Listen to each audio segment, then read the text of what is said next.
Okay. Hello, everybody. Namitopo. Very happy to be at Pureland again. Yes, many, many years. We've had a really wonderful Dharma connection. And so it's always very nice to come here and feel the welcome atmosphere. It's really quite amazing. And also the kind of faith that the family has. And as you can see by all the offerings and so on, really so much respect and faith in the three jewels. So it's always very inspiring to be here. So today and tomorrow, we're going to continue on the teachings from Shantideva's text, Guide to a Bodhisattva's Way of Life, which is also translated as engaging in the Bodhisattva's conduct or engaging in the Bodhisattva's deeds. And this is a wonderful book. It's like one of my favorites. His Holiness the Dalai Lama says wherever he goes, he takes it with him. When he had to flee Tibet and become a refugee in 1959, this was one of the books he took as he had to run out and escape. I've been teaching this book, parts of it, a little bit every year for many years now. So I'll give you just a little abbreviation of some of the first things we covered. And we're now in chapter 8. There's 10 chapters. Chapter 8 is a long chapter. We only got through 11 verses when we ended last time. So I'll give you again a little bit of background on that chapter before we go in verse by verse. It's really a text. The way Shantideva writes is he doesn't kind of sugarcoats things. He talks very directly, and in so much of the text, he's talking to himself, and really wrestling with the self-centered mind, because those are the two big enemies, we could say. Outside enemies, as Shantideva says, they're going to die sometime anyway. Outside enemies are not a big thing. Inside enemies, our self-centered mind, our self-grasping ignorance, they've been with us since beginningless time. They're not going away soon unless we develop the Dharma antidotes. And those are the things that create the external enemies. Those are the internal factors that create our unhappiness. So he's really targeting those, And you'll see that as we continue in the book. But first, I always like to start with a couple of short recitations, taking refuge, generating bodhicitta, and then reciting the four immeasurables so that we can tune our mind into Shantideva's mind.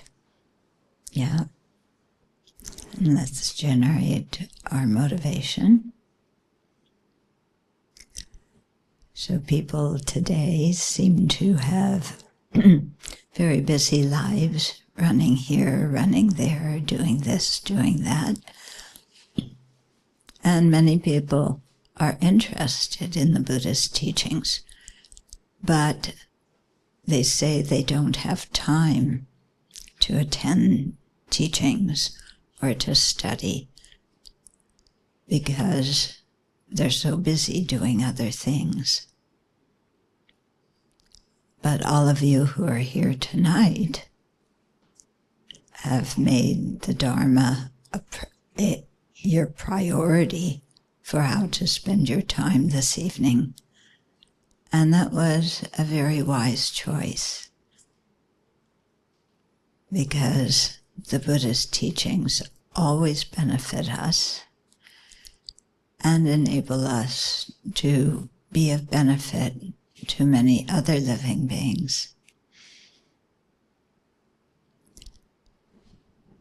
And so that's our motivation for being here. We want to learn. We want to transform our own mind. And with compassion, we want to be of benefit to others and to society in general.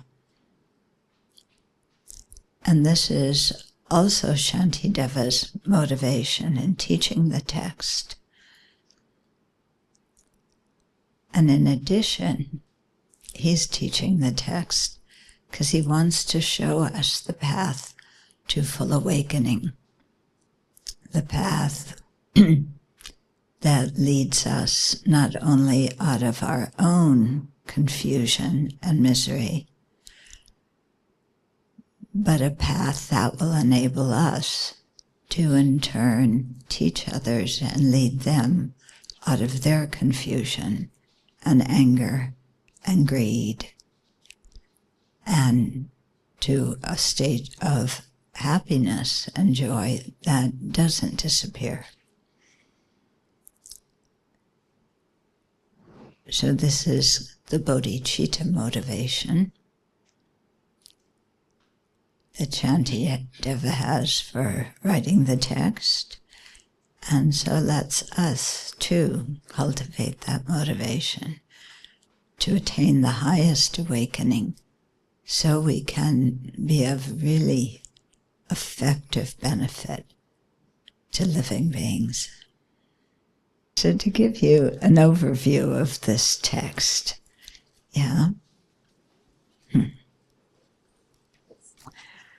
Okay, so the first chapter talks about the benefits of bodhicitta. The aspiration to attain full awakening, to be of the greatest benefit to living beings. So he starts out talking about the benefits. Then, to attain bodhicitta, we need to purify our mind. Because our mind is really cluttered with the seeds of all sorts of negative actions that we've done. So the second chapter is called Disclosure of Wrongdoing, where we really say, okay, I'm going to really be honest with myself, admit what I've done, and make some determinations to change. Then the third chapter is about, it's called Full Acceptance of Bodhicitta. So that's the time when we, having seen the benefits, purified our mind, then we generate bodhicitta and take the Bodhisattva vow.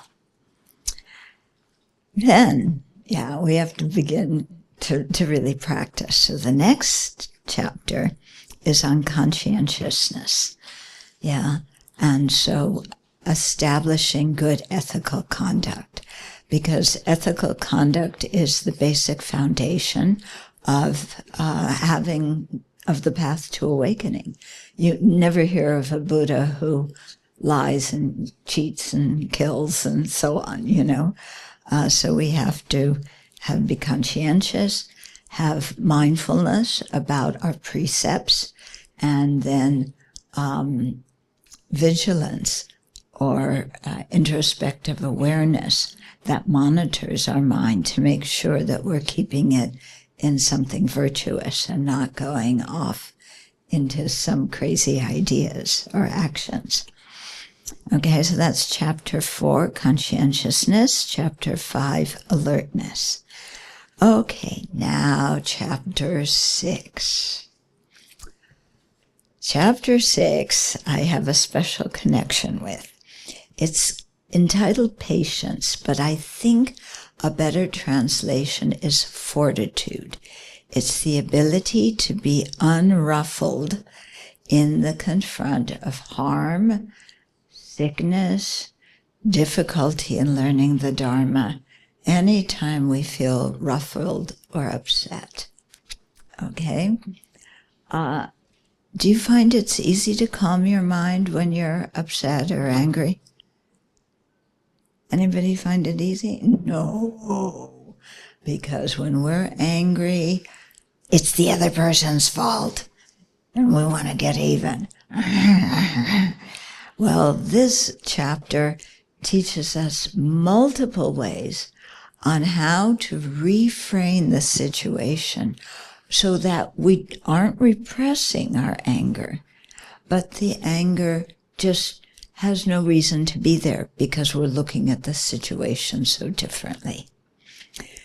Okay, and that's chapter 6. Chapter 7 is about joyous effort, being really enthusiastic to practice the path. Because if we lack enthusiasm and joy to practice, then it's like, oh, I've got to wake up tomorrow morning and meditate. No, we should be practicing with happiness, with enthusiasm. Yeah, so he talks about how to generate that. Then the 8th chapter, this is the chapter we're on, is called meditation. Okay, so this is talking about when you've heard the teachings, you've thought about them, so you have a correct understanding, and now you're going to go into a serious meditation retreat. Okay, so this isn't talking so much about daily practice, which is something really important and something that we really need to set up in our life and then hold. Yeah, not just, oh, I practice today for 3 hours and then I don't practice for another 3 weeks. If you have that kind of attitude, you're going to lose the energy. Yeah, so it's really something that we do every day and continuously, consistently. Yeah. So in this chapter on meditation, he's talking about some of the things that get in the way of us doing serious meditation. Okay, now most of us, I don't think, are going to go off next week, find a cave, with air con and heat and, an internet connection, everything we want, a perfect retreat place. Yeah, because I don't think most of us are really ready to do that. But this book, and this chapter, I should say, is really talking about how we need to really work on our mind and prepare it for more serious practice. And one of the big things that distracts us from serious practice is clinging attachment. Okay, so we have attachment to objects. Singapore, the chief object you're attached to, is something that you can't even see anymore. Money, but we're also attached to people. And so he goes into a lot of explanation about diminishing our attachment to people. And then talks about kind of the beauty of living a secluded life. But you have to be really pretty advanced in your practice to do this. But learning about it plants the seeds in our mind. And especially when he talks about overcoming attachment, that's something we can do right now that's very applicable and very important. Because if we don't do something with our attachment, it becomes greed, it becomes clinging, it becomes possessiveness, and it really can make a very, a very, very big mess in our lives.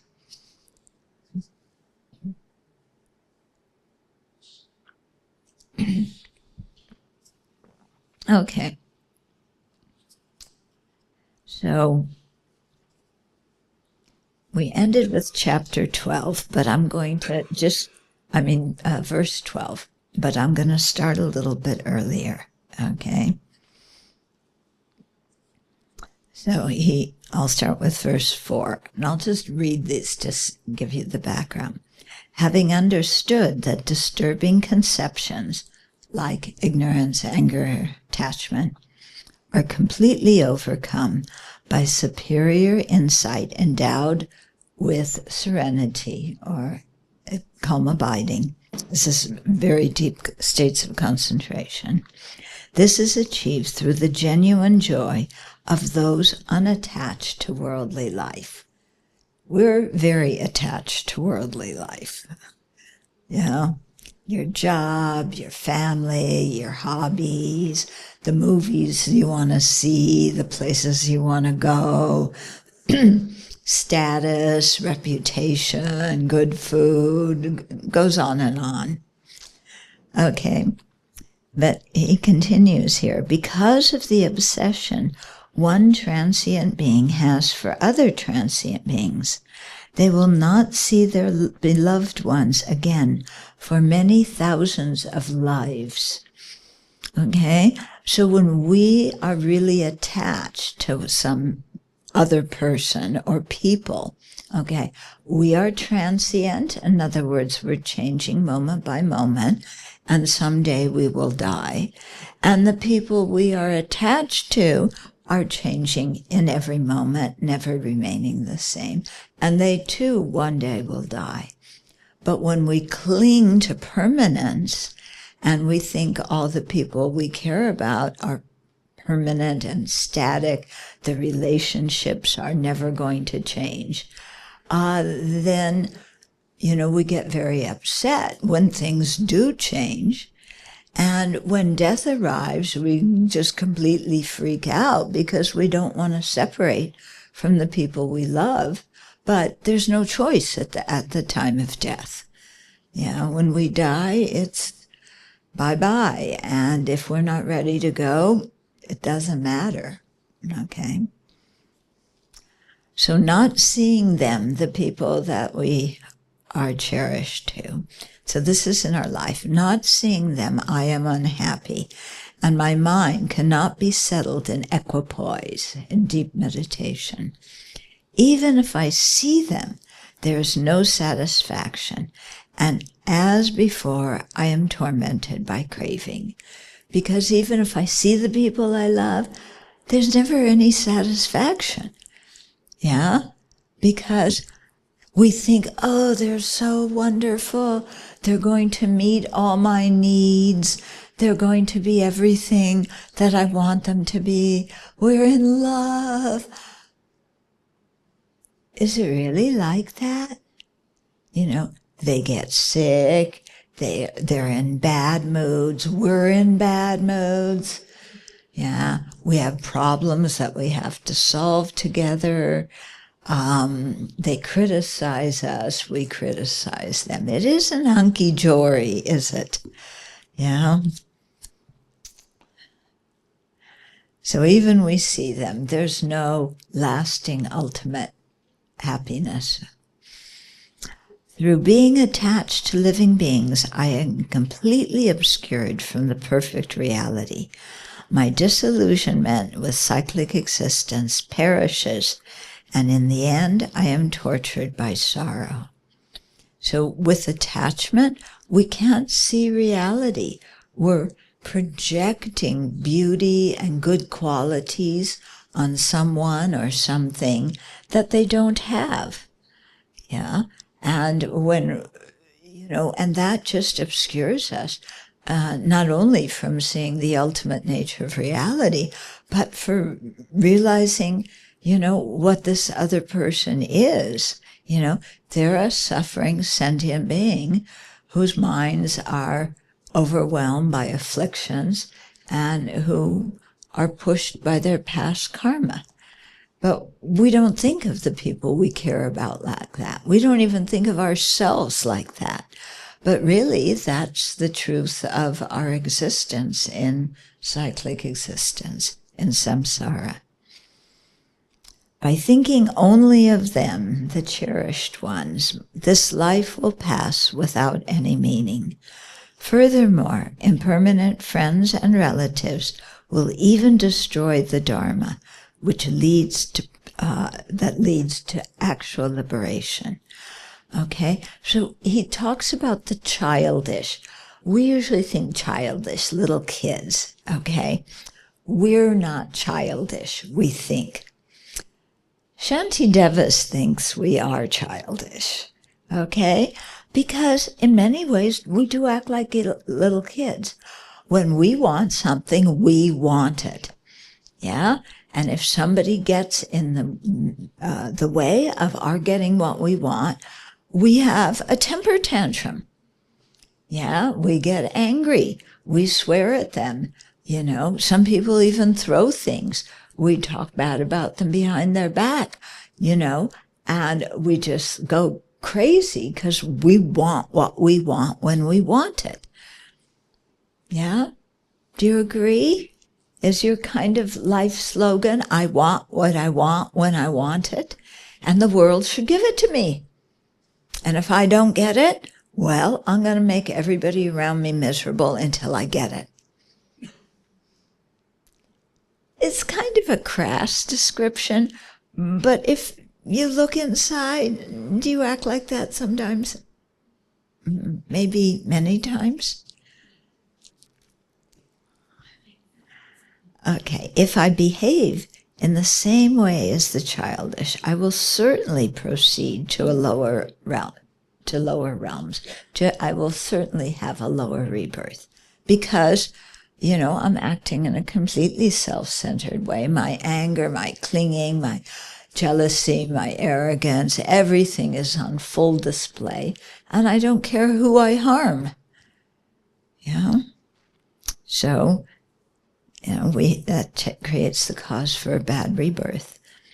And if I am led to these lower realms by those unequal to the Aryas and to the Buddhas, then what is the use of entrusting myself to the childish? So here he's saying, if our sight is on, we want to get out of samsara, we want to attain Buddhahood to be of benefit to others, okay? But if we're really close to people who are childish, we're going to have so many distractions, so many impediments, yeah? So he's saying, why should I entrust myself to them? Yeah, why should I, you know, cling on to people who are not so wise in the way of the Dharma? Yeah. So he's saying, you know, who are the people we can really trust when we want to attain these exalted states? It's the Bodhisattvas, the Arhats, the Buddhas. Okay. So why do we cling to people who don't know anything about the Dharma, or even they know it, they don't act according to the Dharma?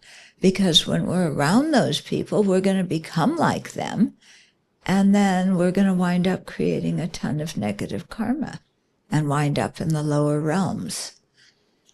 Okay. So Shantideva doesn't pull punches. He's quite direct. And he hits us where our self-centered mind goes, you know, how come he's saying that about me? Doesn't he know how wonderful I am? Well, he's trying to help us become wonderful, and we're resisting it, you know. So here's what he says about the childish. One moment they are friends, and in the next moment they become enemies. Since they become angry even in joyful situations, it is difficult to please ordinary people. Okay, ordinary people who don't have Dharma wisdom, whose minds are full of ignorance, anger, attachment, pride, jealousy, laziness, lack of integrity, lack of consideration for others, you know, all these kinds of things. So why do we follow these beings? And why do we try and please them? It's so difficult to please them. Yeah, think about it. You know, your family members, and, you know, they may want you to be a certain thing or do a certain thing.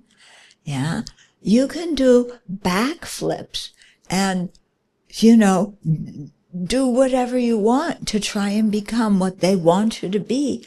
Do you think they'll ever be satisfied? No. Yeah. Are you ever satisfied with other people? Yeah. We're specimens of the childish too. Yeah. We're never satisfied. And other people also. We try and please them. They'll never be satisfied. It's true, isn't it? Yeah. Have you ever made anybody 100% pleased with you? No. Some of us are people pleasers. We run around all day trying to please this one and trying to please that one, make everybody happy. Are you successful? No. Yeah. I'm not saying, you know, don't try and be a pleasant person. We should be a pleasant person. But the mind that is running around, I want everybody to like me, and I want to please everybody so they like me. Yeah, that doesn't get us anywhere.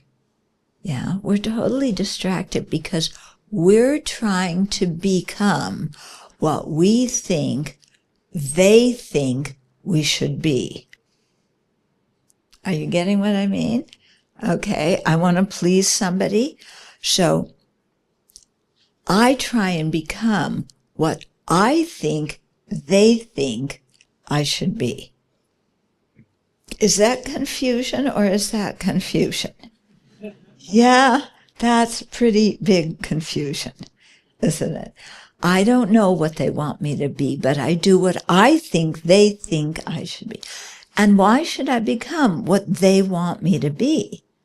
Because people may want me to get involved in an under-the-table business deal. They may want me to, you know, be an Olympic athlete, me. You know, they may want me to be an engineer. I don't even know how to spell engineer. You know, you can't please people. Yeah. The point is, don't be attached to them. You know, what's more important in our life than being, you know, Mr. or Mrs. Popular is what's going on in our own mind, what's going on in our own heart. You know, do we have a kind attitude towards others? Are we keeping ethical conduct?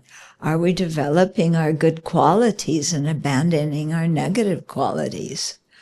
That's what's important in our life. Okay.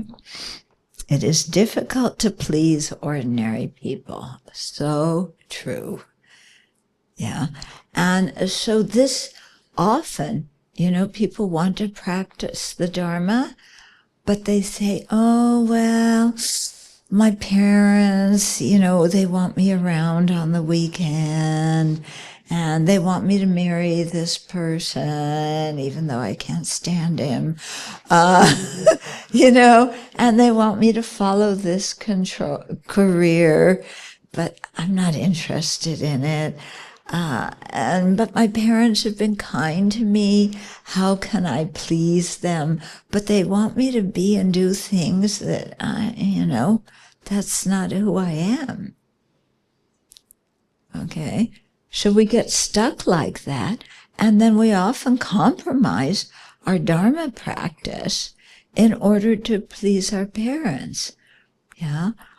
Your parents don't want you to go to Dharma class. They want you to be home and watch a movie with them on television. So you go, okay, well, Dharma class, I'll go next week. Yeah. Because if I go now, my parents will be unhappy and tell me I'm not filial. But at the end of the day, really, what's more beneficial? That you learn the Dharma and practice it, so that later on in this life or in future lives, you can really benefit your parents? Or is it more important that you do what they want you to do right now, which actually becomes a big waste of time?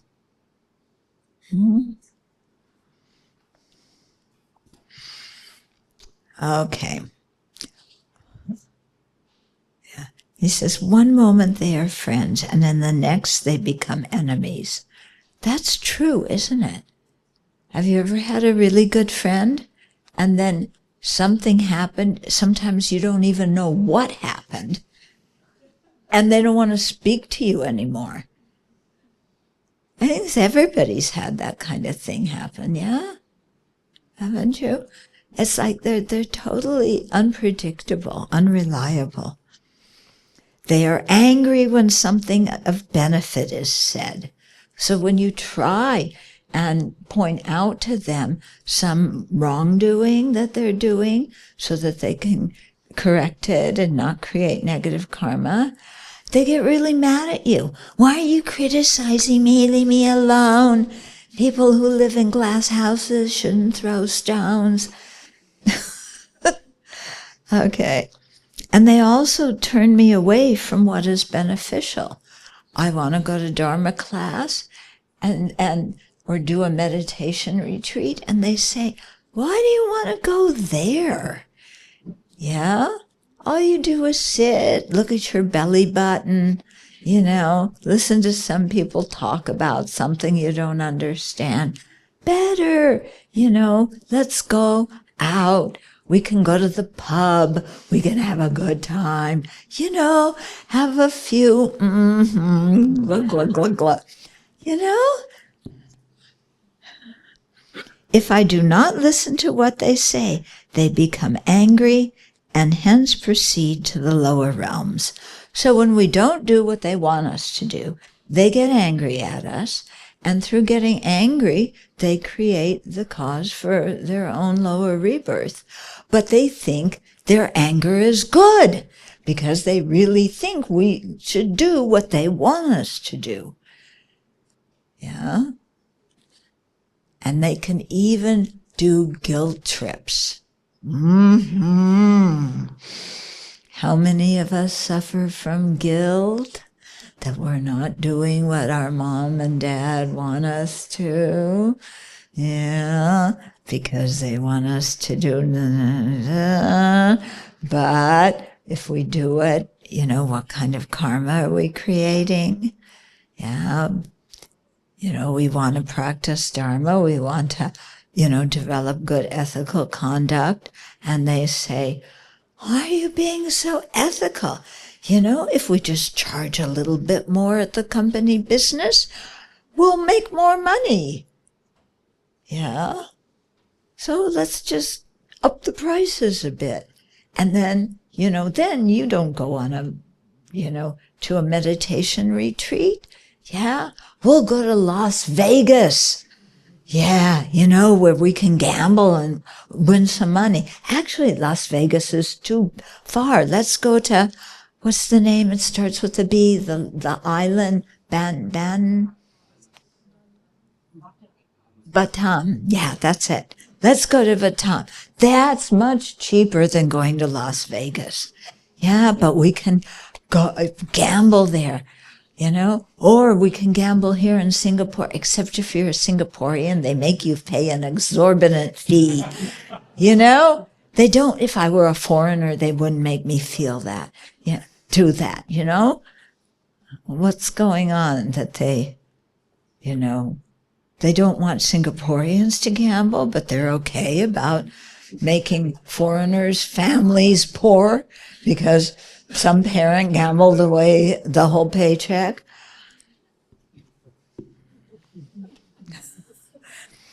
They are envious of superiors, competitive with equals, arrogant towards inferiors, conceited when praised, and if anything unpleasant is said, they become angry.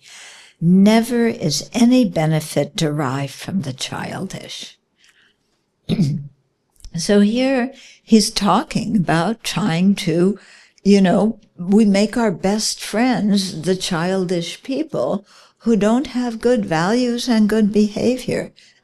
But he's also kind of pointing out to us how we act, because we too, believe it or not, are childish.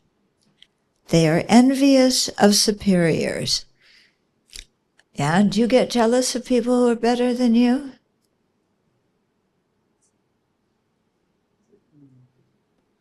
Oh, I see. All the rest of you don't get jealous of people who are better. Yeah, let's try it again. How many people get jealous? Yeah. Is that a virtuous state of mind? One filled with loving kindness towards others? Yeah. When you're jealous, is your mind happy? Yeah, I think jealousy is one of the most painful emotions. Yeah, because it's not just that somebody else has something. It's somebody else has it and I should have it. And they got it because, somebody else thought they were better than me. Oh, that person is not better than me. I can list all their defects. Yeah, they have those defects that I don't have. And yet they got the promotion at work and I was overlooked. Ooh, yeah, my boyfriend married her, but I'm better than her. Yeah, now she gets to pick up his dirty clothes. Yeah, that's what happens. You think marriage, yeah. Yeah, the guys get to take out the garbage, the women get to pick up their dirty clothes. Yeah, what else is new in samsara? Yes. Are you going to live happily ever after? Okay. They're competitive with equals. Do you compete with people who are equal? A little bit? Oh, I see. The whole front row doesn't. Oh, so many non-competitive people. Wow. Wow. They're arrogant towards inferiors. Who gets arrogant towards people we think are inferior? Okay, most of the people in the front row got that one, but one of them went. You don't have that problem?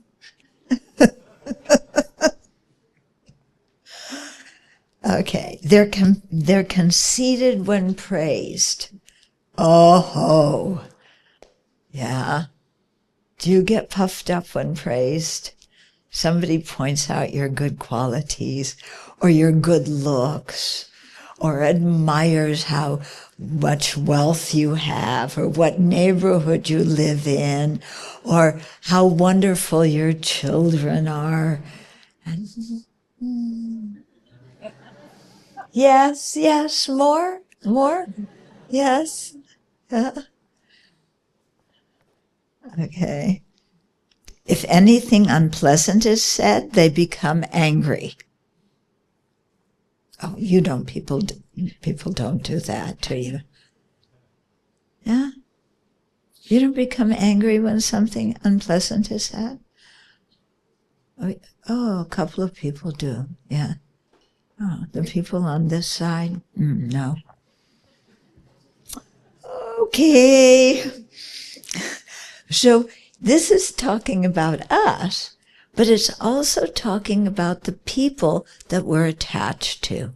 Family members, yeah, parents, children, brothers, sisters, aunts, uncles, grandparents, and friends. we get very attached to them.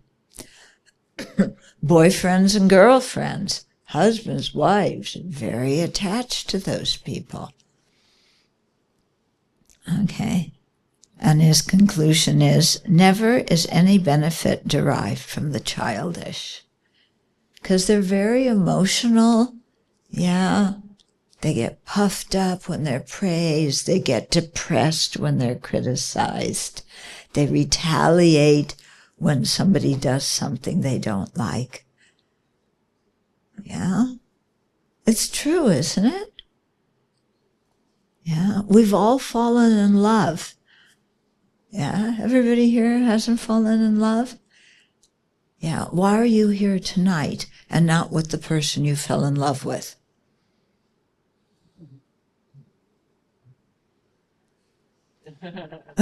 Some of you may be here with the person you fell in love with.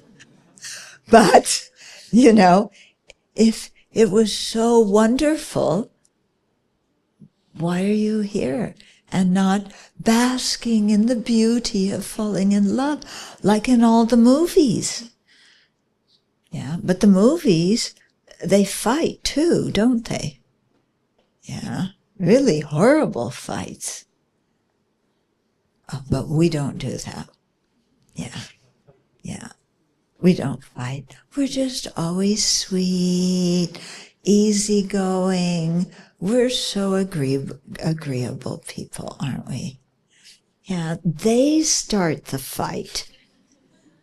Yeah, they're the ones who's picking faults at me. I don't pick faults with them.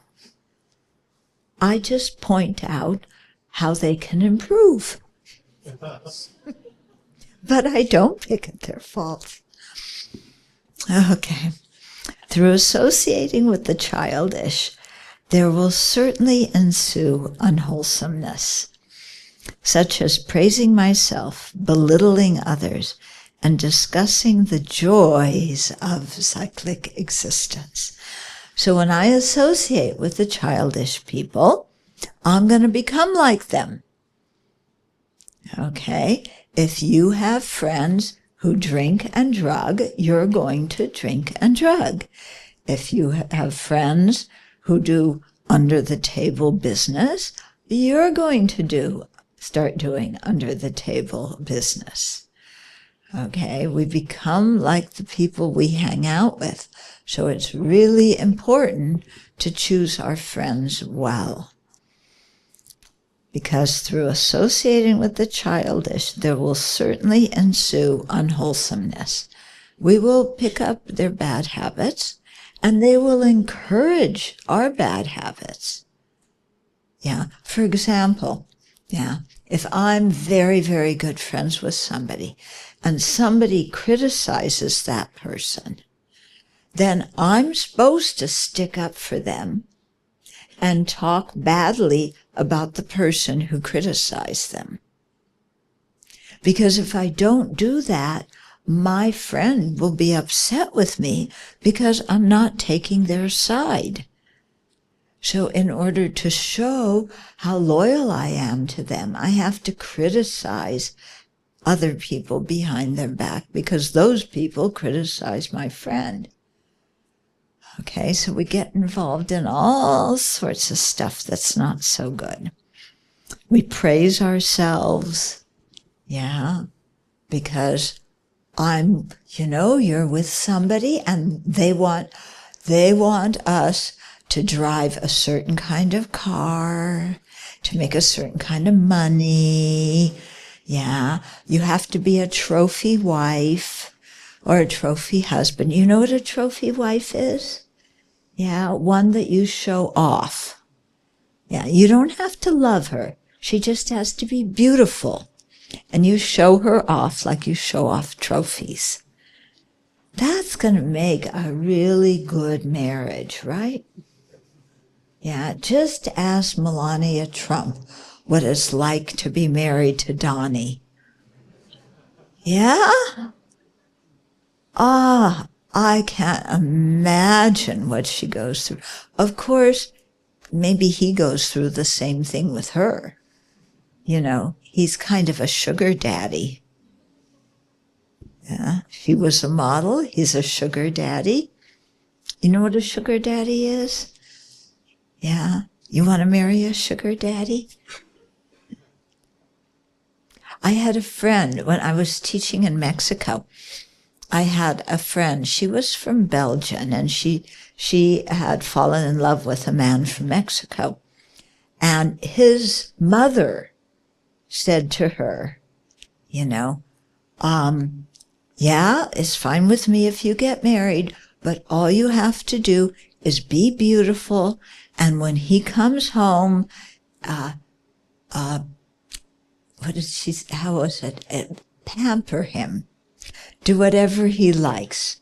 And if you do that, the family's wealthy, you will never lack for anything. You will have everything you want. That's what the mother said to her. And she said, I don't want to marry him because he comes from a rich family.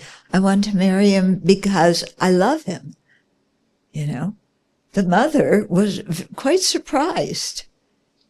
You can kind of tell why she married her husband. Yeah. But that doesn't, so, the husband-wife wants you to be somebody outstanding, wealthy, very attractive, intelligent, so that when you take out your card with your address and everything on it, it has so many. Your card isn't just one card.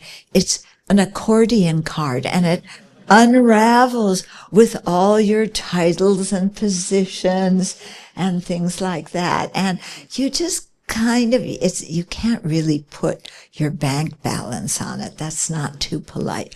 But you do enough on your card to indicate how much money you make so you can impress people.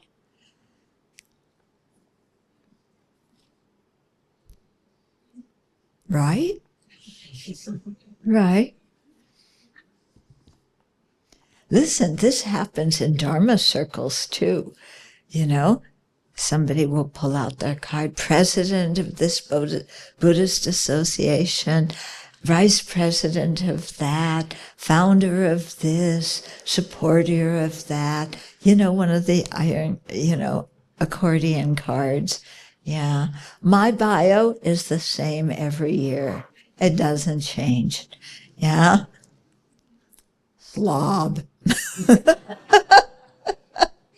Disagreeable. Yeah. Makes you uncomfortable when she teaches. Oh well, win some, lose some. Okay. Through associating with the childish, there will certainly ensue unwholesomeness, such as praising myself, belittling others, and discussing the joys of cyclic existence. One time at the Abbey in the early years, we had two young men staying at the Abbey, and these two young men, they were, we didn't have much room in the house at that time, so they were sleeping in the barn. And, one of them had been in prison for a year for dealing drugs. And the other one had been in the military and was discharged from the military honorably. And they used to have a good time together. And when I asked one morning, like, what were you guys talking about last night? You were laughing. It sounds like you had a good time. We were talking about different drugs we had taken and where you can score the drugs for, at the cheapest price, but they get a good quality, And we were talking about music and, rap music and this kind of stuff. And I said, guys, remember, you're at a monastery. That's not what we talk about here. But they were both like around 20, 21, that's what they did. They didn't stay there long after that. Yeah. Okay. Devoting myself to others in this way will bring about nothing but misfortune, because they will not benefit me and I shall not benefit them. And that's true, when we're trying to please people, trying to be what they want us to be, we often wind up lying, cheating, doing all sorts of stuff. And, in an attempt to make them happy, they're still not happy. We create negative karma, and then they do the same with us. Yeah, trying to make us happy, and in the process, they create negative karma. So we're not benefiting them, and they're not benefiting us either. Yeah, because here, in a Dharma sense, benefit means helping somebody to live an ethical life, helping somebody to learn the Buddha's teachings, to reduce or overcome their ignorance, anger, and attachment. But we're not helping them do that. They're not helping us do that, because we're all just too involved in samsara, running around to the latest samsaric pleasure. Okay. When I wanted to ordain, my parents didn't understand. They weren't Buddhists. They don't have the view of future lives. They thought, when you die, finished. Nothing happens after you die. And yes, they were terrified of death, but of course they didn't talk about it, because if you talk about it, you might die. Meaning, if you don't talk about it, you'll never die. Not so logical, huh? So they had no idea, what I was doing. And they said, why can't you be normal? This friend's daughter is going to law school. That friend's daughter is a physician. This friend's daughter just opened their own, shop. Why can't you do something like that? Yeah. Why do you want to shave your head, wear those funny clothes? Yeah. What do I say to my friends? Yeah. So they had a really hard time understanding what I was doing with my life. Yeah. But I knew that even if I did everything to try and please them and become everything they wanted me to be, they would never be completely satisfied. And anyway, at some point they would die. They couldn't take any of that with them. Or I would die first, and then they have to go through the pain of separation. And I knew if I kept on living that life, in my samsaric life, that I would probably wind up in the lower realms in the next life. And I thought, I can try and please them, but it's not going to work, Whereas if I ordain and I try and really practice and transform myself and learn the Dharma, then maybe I can benefit them. If not in this life, then in future lives. Yeah. Of course, they couldn't understand that reason because they didn't believe in future lives. Yeah. But, so they were upset with it for some years. And then after a while, they kind of adjusted.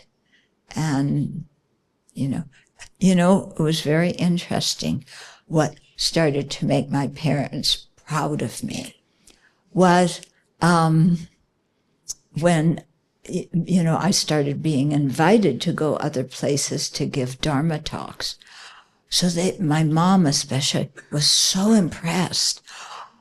These people invite her and they pick her up at the airport.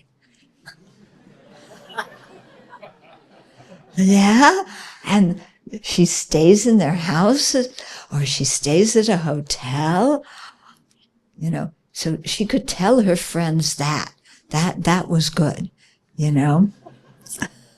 But everything else I was doing, I don't think she mentioned what I was teaching, just the fact that I was going places to teach. And people pick me up at the airport. Yeah. I mean, it's nice when you're a nun, people find you at the airport very easily, Even you're going somewhere, you don't know where you're going. Yeah. At one point I was traveling in Eastern Europe and the former Soviet countries. And somebody had arranged the tour. I didn't know anybody there. And I would get off a train or off a plane and stand there and wait for somebody to come up and say, are you Thubten Chodron? Well, yeah, what do you think I am?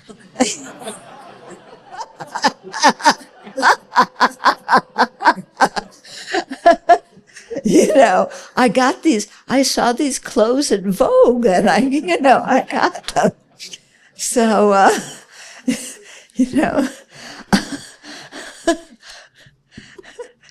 yeah, so people find you very easily in an airport, yeah. But people also sometimes say strange things to you, at an airport, especially, you're a woman with shaved head. So I've had many times, people come up, I'll be standing in line to board a plane and somebody will come up, a lady will come up behind me and put her hand on my shoulder and say, "Don't worry, dear, when the chemo is over, your hair will come." Yeah, it's like, oh, thank you for the kind wishes, but I do this deliberately. So, but they mean well. They're really being quite sweet.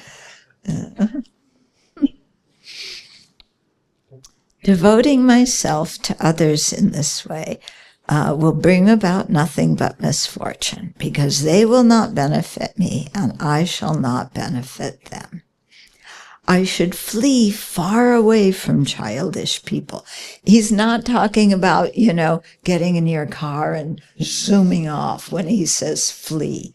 But, he's saying, have your priorities in life very, very clear and don't compromise them.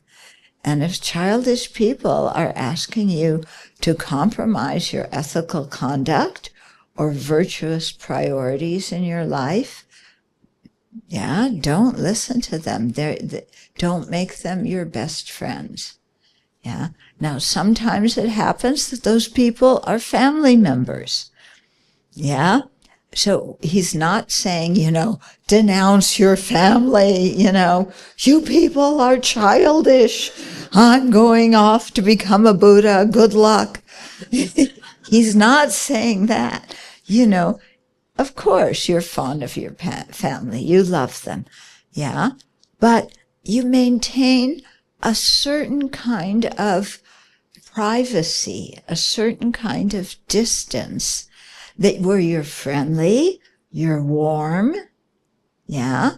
But you don't get involved in everything they want you to do and be. Yeah. Especially family dramas. When this one doesn't get along with that one and they want you to mediate. Yeah, I can see some people know what I'm talking about. Yeah, that's really fun, isn't it? Your brother and sister don't get along, and then your second sister doesn't get along with your mom, and your second brother doesn't get along with your dad. And they say, oh, you're a Dharma practitioner, please help us reconcile. Yeah? Will they listen? Yeah, probably not. If you can say something, say it.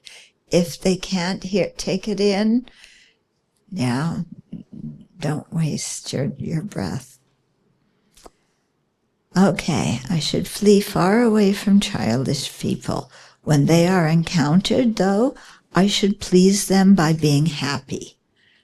Yeah, so we don't say, oh, you're a childish person. Look at you. You just watch movies all day. I'm much superior to you.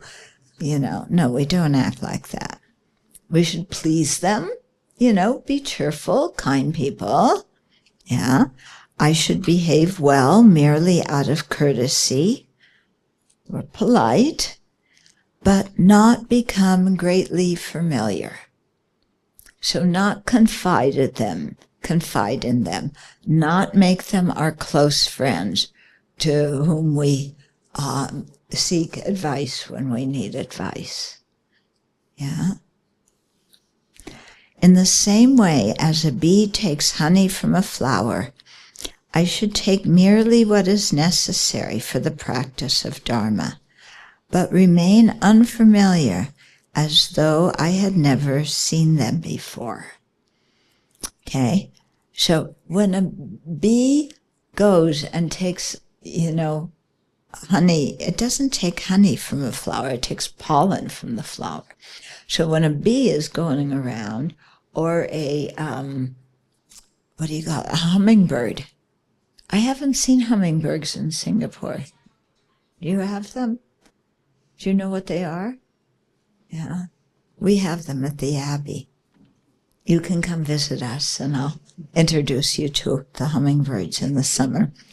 Okay, but as the same way as a bee goes and takes pollen from a flower, yeah, the bee just goes, takes pollen, leaves. Yeah, it doesn't get involved. Like, oh, flower, you're beginning to wilt, Like, or, oh, flower, you're young and beautiful. I'm going to send all my other friends here to me. The bee just does what's necessary and leaves. Okay? So in that way, I should take merely what is necessary for the practice of Dharma. So if you're, as a monastic, or if you're a layperson going to do retreat, yeah, you take just what you need for your retreat. You don't stock up, okay? Yeah,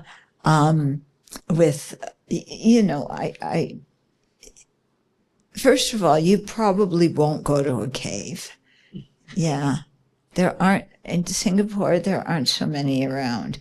I'm sure they have some fake caves in some of the shopping malls. Yeah, they have fake places where you can climb the rocks. So, yeah, but you don't even need a cave. You just need a good, simple place that's quiet and peaceful where you can do your practice if you're going into long retreat. Yeah, but you just take what you need. You don't kind of deck it out, with your favorite blanket and, like really, everything's really expensive and wonderful. No, keep it simple, okay? You take just what you need. Because these people are giving you things. They're your benefactors. So you should be considerate of them and what they give. But remain unfamiliar, as though I had never seen them before. So people may make offerings to you, but you don't get super duper close and, like, oh, how are you? And, this and that. And let's sit down and talk for 4 or 5 or 6 hours. And, you're friendly, you're kind, but you don't get real involved with all that.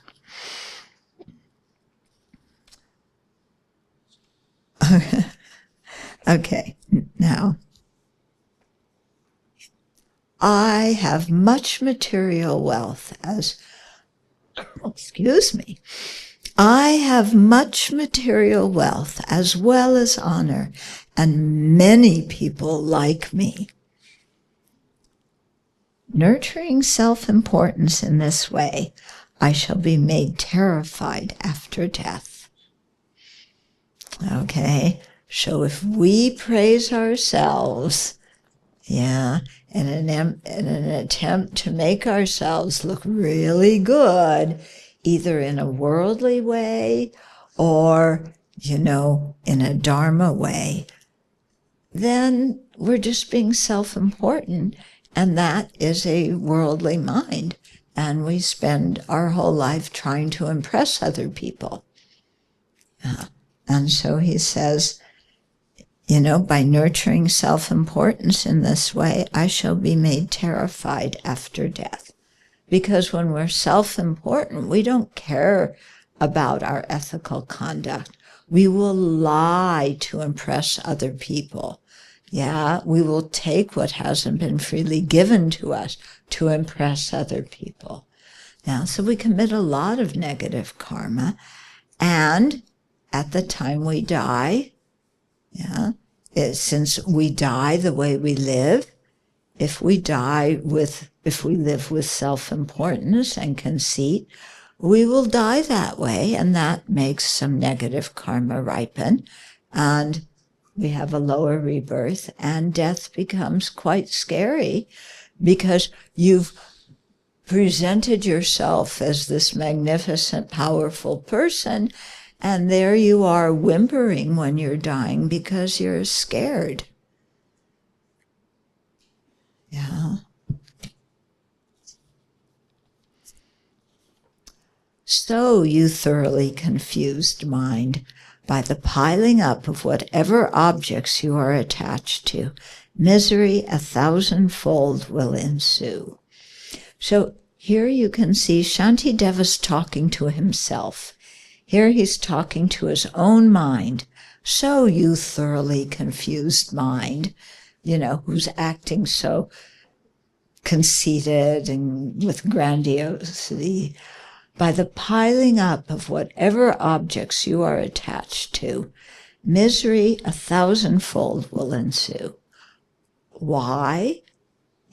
Because you're piling up everything you're attached to, and none of it comes with you when you die. All your possessions stay here. All your money stays here. Your social status doesn't go on with you when you die.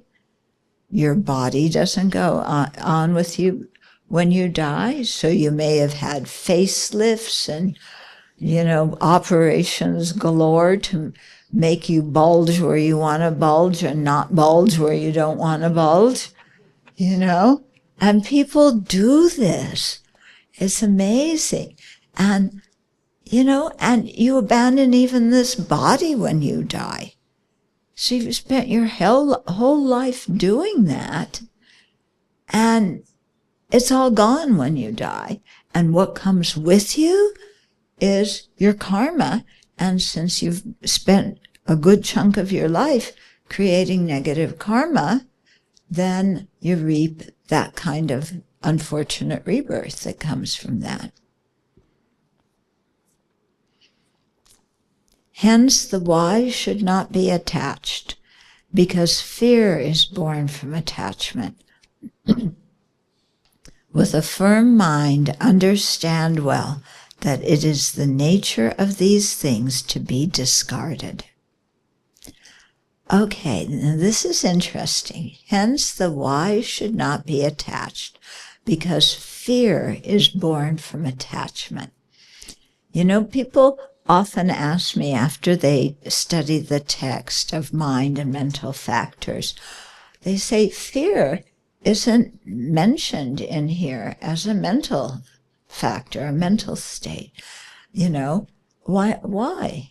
Why isn't it there? I get afraid, I get worried, I get anxious, I get fearful. Why isn't it mentioned in the text?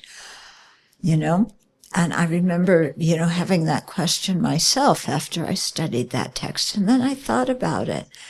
And yeah, fear is mentioned because when we're attached to things, then we're very afraid of not getting them if we don't have them.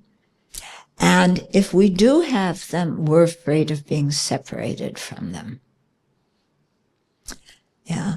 I had a friend who, in her college education, scored in one class she was taking. She scored the highest. And she felt very happy about, scoring the highest among quite a number of people.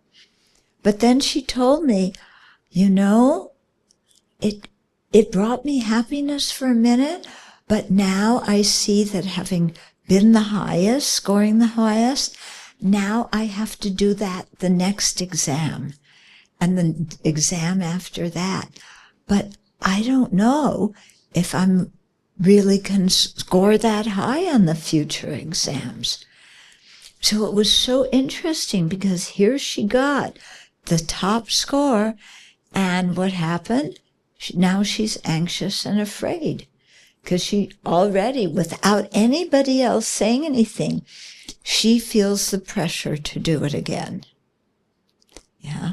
So we sometimes look, especially at the sports heroes, the guys playing basketball and football and soccer and everything.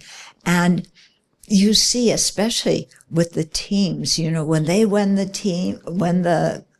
game, everybody's so happy.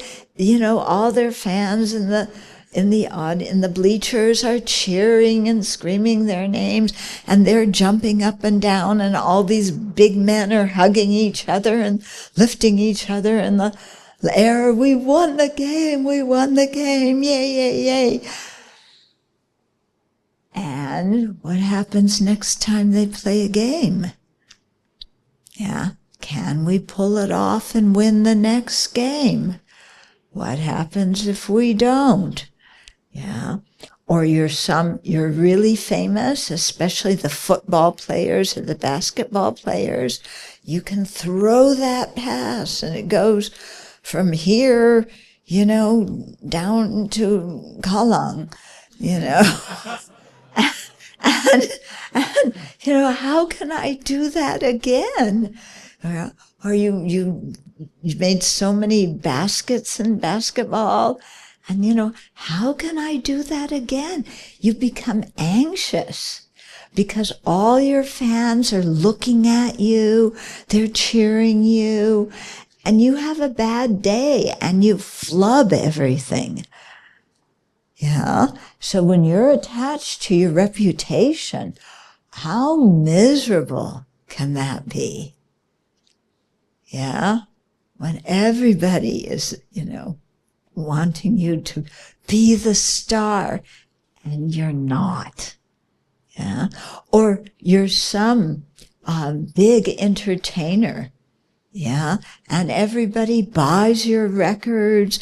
They listen to you on their iPods and, talk about your music and everything like that. And then this has happened recently. One very, very famous singer, I think he did rap music. Oh my goodness. He got arrested for doing the most awful things. He has a whole pile of criminal charges that he's facing. He was at the top of the world, and now kerplunk. People are going, oh, what a horrible, things he did to other people. Yeah. So, sometimes, we need to be careful of who we're jealous of. Because everybody wants to be a sports star. Everybody wants to be famous. Because we think that being famous means we're a good person. We're a worthwhile person. But actually, if you study the lives of these people, they're not so happy. Yeah? Because they can't their self-esteem doesn't come from self-respect. Their self-esteem comes because other people praise them. Oh, like when the Beatles came to America. Oh, look at them. They're so, and then Taylor Slow, everybody, Taylor Slow. She's so beautiful. I want to be like Taylor Slow. And her boyfriend, who's a football player, some big hunky guy. Oh, the guys want to be like him. And do you think those people are happy? When your whole self-esteem depends on putting on a good show. Yeah. And what happens, when you're like that, her boyfriend, this big football player guy, is he going to become stronger as he gets old? No, he's going to become old and weak and, and her, is she always going to be thin and sexy and wear few clothes? No. She's getting old and ugly like all the rest of us. Yeah.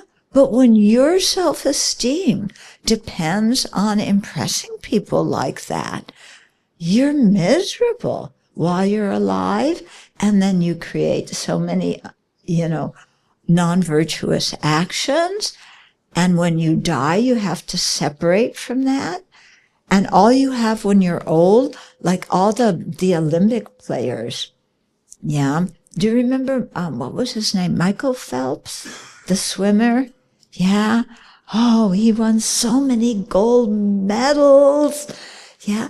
And then all he has to do now is just reminisce about how he used to win those gold medals and he used to be so strong. But he can't do it now. Yeah. So these people who really depend on their physical strength and their good looks to have self-esteem, wow, you're not getting younger and stronger or more beautiful. And so it becomes really painful for them. So be careful of what you want to be. Be careful of who you're jealous of. Yeah, because how many of these people also kill themselves? Yeah, Marilyn Monroe, I think she died by suicide. Yeah. And, who was it? What's her name? Elizabeth Taylor. Remember? She starred in Cleopatra, the movie Cleopatra, and Richard Burton was what was the guy? Not Caesar, but the other one that loved Crete. What? Mark Anthony. Yeah. Okay. And so Richard Burton was Mark Anthony, and in real life they fell in love, and then they also got divorced. Yeah. And she was married 8 times. Yeah. But everybody said she's so beautiful, and all the men just went like this before her. Foolish. Foolish. What do you accomplish? Yeah. So these people are really worthy of compassion because they don't have, they can't see kind of the state that they're in. Yeah. And that, yeah, it's very sad. Okay. Although I may have much material wealth, be famous and well spoken of, whatever fame and renown I have amassed has no power to accompany me after death. 0. None of that accompanies us after death. Some years ago, I was on pilgrimage in China and traveling with a few friends of mine. And we were at some, I don't know, out of the way place in some little chai place to get tea. And on the side of the wall in the tea place, they had a picture of the Gang of Four. Yeah. So I don't know how much, I was kind of surprised. Singaporeans don't know a lot about Chinese history since the communists took over. But the Gang of Four were very powerful people during the Cultural Revolution. And by the time we had come there, all of them had died. Their picture was on the wall, you know, because they were famous and, you know, people had praised them. But if you really knew what those people did, you wouldn't praise them. But anyway, they were very famous, so the picture was on the wall. And we looked at that picture and thought, you know, what realm are they in now? Yeah, these people who were so famous, who had so much power, what realm are they born into? And this is what I think about dear Donnie. You know, he has so much power, and he's really not using it in a wise way. Yeah. And where's he going to wind up after he dies? He'll get a big funeral because he was president. But where's he going to be reborn? Yeah. It's scary when you think. Yeah. Yeah.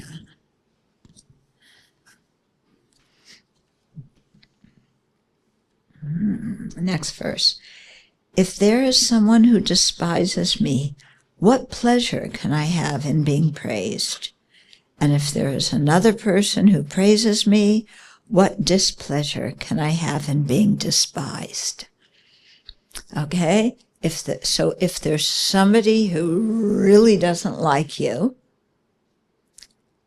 and gives you a bad reputation, what pleasure can you have when somebody else praises you?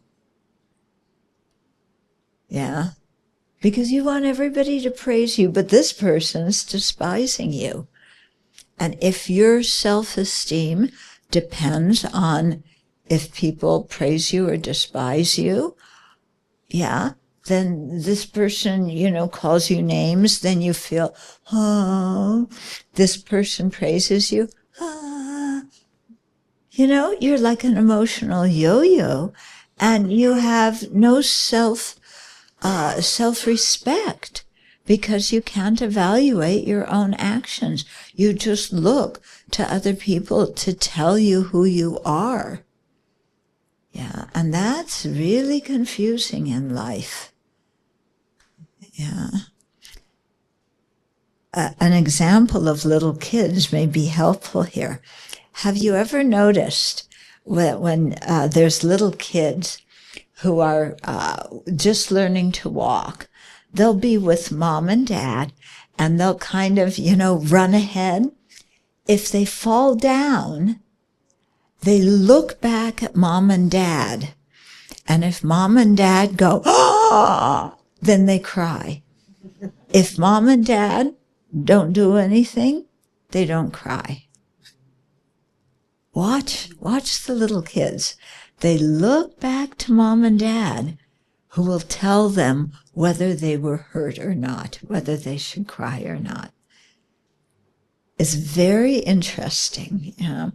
So if we grow up and we're like that as adults, always looking to other people to tell us if we, you know, have good values, if we make good decisions, if we're attractive, if we're respected, if we're always looking to other people, we don't know who we are.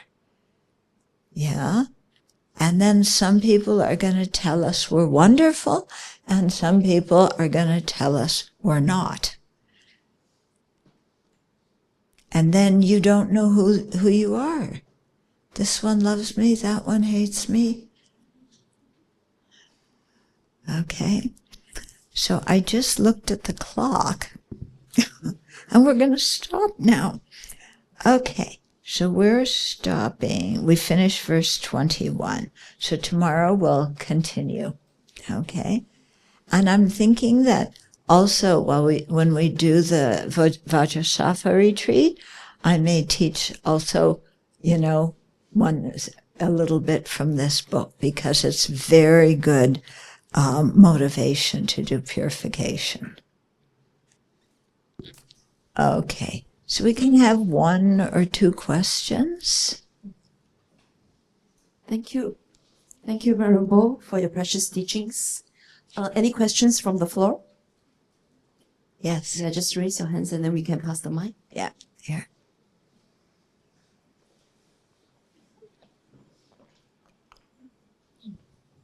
Thank you, Venerable, for your teaching. I just wanted to ask, how do we become less childish people ourselves, aside from not associating with the childish? How do we dull down around envy, competitiveness, etc.? Okay. I think one way is to really learn the Buddha's teachings, because the Buddha can point out to us what is virtuous, what is non-virtuous, what we should practice in our lives to become non-childish people, good people, and what we should abandon that the childish need to abandon, And the Buddha's teachings also tell us how to change ourselves in that way. Yeah, not by going, oh, I shouldn't be that way, I shouldn't be that way, but by really looking, learning how to develop genuine self-esteem, which comes from when we have good ethical conduct. Yeah, because at the end of the day, we have to live with ourselves, and if we don't behave well, we don't feel good about ourselves. But when we become a kind person, then we feel good about ourselves. We have self-esteem. Yeah, and then life goes much better. Yeah, we're not so childish. Okay.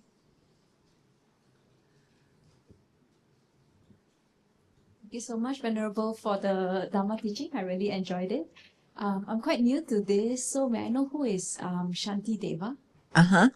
What? Who is Shantideva? Okay, well, he's the author of this text. He lived in the 8th century in India. Okay, he was a really good practitioner, but in his monastery, the way he acted, because he just kind of kept to himself and all, is the other monks in the monastery criticized him. He's the one who just eats, sleeps, and goes to the bathroom. Yeah, that's all this monk does. So lazy, eat, sleep, go to the bathroom. Yeah, he's nothing. So the monks, this is the story. The monks said, this guy, what's he doing in the monastery? Yeah, he's not practicing. He doesn't know the Dharma. We need to kick him out. But we can't kick him out to his face. That doesn't look good. We need to humiliate him. So they made a throne that was really high, and invited him to come give a teaching and to sit on this very high throne. But they didn't make any stairs, so he couldn't have stairs to get up to the top of the throne. And they thought, this will make him look really stupid. Yeah. And so they set it all up like that. Waiting, he'll look really stupid this way, and then he'll be humiliated. He'll leave the monastery. So they did this. So Shantideva, they didn't know that he was a great practitioner because he was very humble and he kept to himself. So he came they asked him to give a teaching, and he accepted. And he came and he looked at the throne, and he put his hand on top of the seat, and he pushed the throne down, sat on it, and then the throne went back up. Yeah? And the other monks were going, who is this guy? And then when he got to chapter 9, we're on chapter 8 now. Chapter 9 is about the ultimate nature, And this it's a difficult topic. It really takes time to think about it and understand it. But it brings, awakening. So when he came and he was they say this is how he wrote the book, So he was teaching chapter 10, sitting on that throne.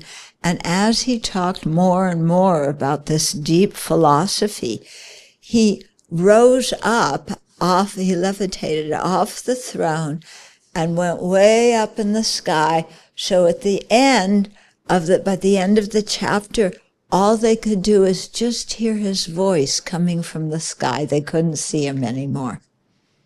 That's how the story goes.